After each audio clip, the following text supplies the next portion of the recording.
Why would a company purposefully make a piece of crap and sell it to you?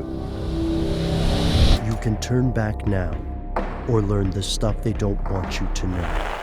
Thanks for tuning in. Welcome back. This week we are exploring suppressed technology and planned obsolescence. Planned obsolescence is just, the $50 word for pretty crooked strategy. Why not, instead of making something that works all the time, we make something that is purposefully designed to break after a certain amount of time or usage?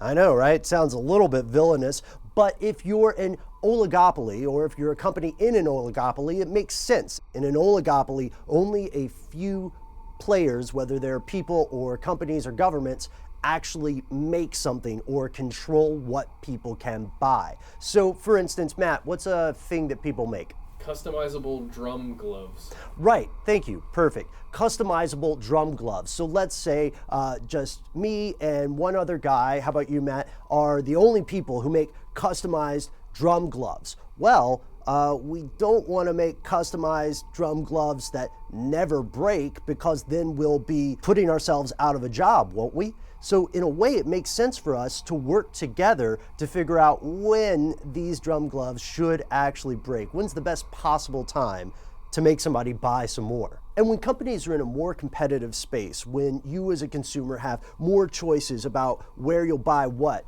then this planned obsolescence strategy doesn't make as much sense, because why would you buy something, again, that is built to break? It's a villainous strategy. I think that's a fair word to use. And in some circles, it is very popular. In 1932, this guy named Bernard London wrote a pamphlet called Ending the Depression Through Planned Obsolescence, which I imagine is how he talked back then. And the idea was this: the US government should legally put an obsolescence period, pretty much an expiration date, on products, so that when companies built them, they had to break within that period of time. And then, London argues, it would restart the economy because more people would have to, break their drum gloves, and then they would have to buy more drum gloves. This idea didn't really pan out, but planned obsolescence survived, and there are a couple of different ways that companies can do this to you, the consumer. For instance, one thing would be using inferior components in a place where they're crucial, like plastic instead of metal, or screws that are designed to just after a certain amount of time. And then, of course, if you've ever bought a smartphone, you already know about irreplaceable batteries. They have a finite amount of charges, and at some point it's cheaper to buy a new phone than to replace the battery sometimes. And then, of course, let's not forget the plethora, and I'm using that word correctly, of disposable items. Razor blades, lighters, those single-use cameras. These create a mountain of waste, but they're pretty popular with companies that sell them. And for our purposes, one of the most important examples of this would be when a company uses its political or economic clout to purposefully sell an inferior product or suppress a superior product from coming out. We've looked at examples of this in several different episodes. The great rail car conspiracy, where automakers purchased electric-powered public transit systems and then junked them. And then the current war, not a war going on today, but the war of the currents between Tesla and Edison, AC and DC. This even goes back to the emergence of the refrigerator, when ice truck cartels worked to keep you, or I guess more likely your ancestors, from having a refrigerator in your home. And then ink cartridges. There's also the idea that college textbooks have planned obsolescence. And for anyone who's been to college, you've probably encountered that thing where you have to say, wait, why do I need this $150 edition again? Spoiler alert for everybody who's planning on going to college soon. Good luck, guys. And then we get into gray territory when we talk about consumer electronics. Do you think that Apple has planned obsolescence? Are they purposely building things that will be crappier and crappier, so you have to buy the new one? And those are allegations, by the way, that are pretty popular mainstream at this point.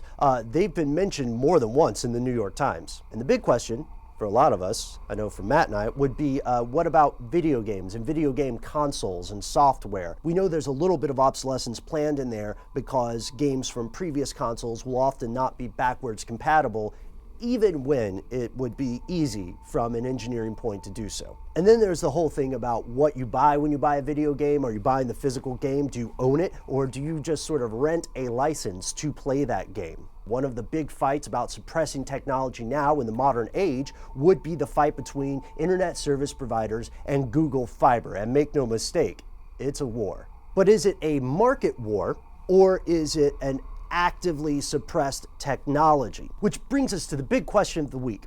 Has there ever been a real-life proven case of a company suppressing a widespread superior technology? Ladies and gentlemen, the answer is yes, and we're covering it this week. Stay tuned for our upcoming episode on one of the first proven conspiracies to create an inferior product and make you pay more for it.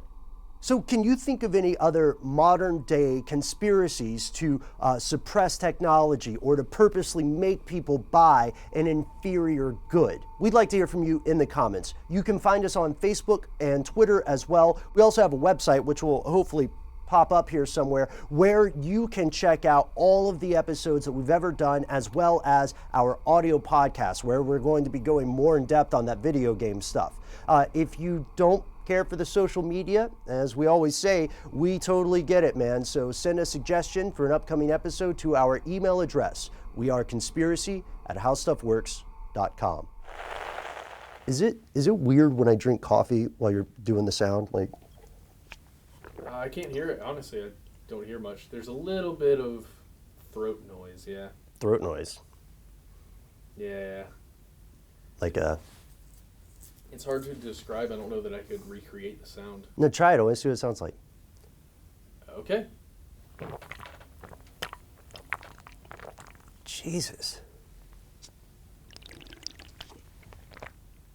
Sorry.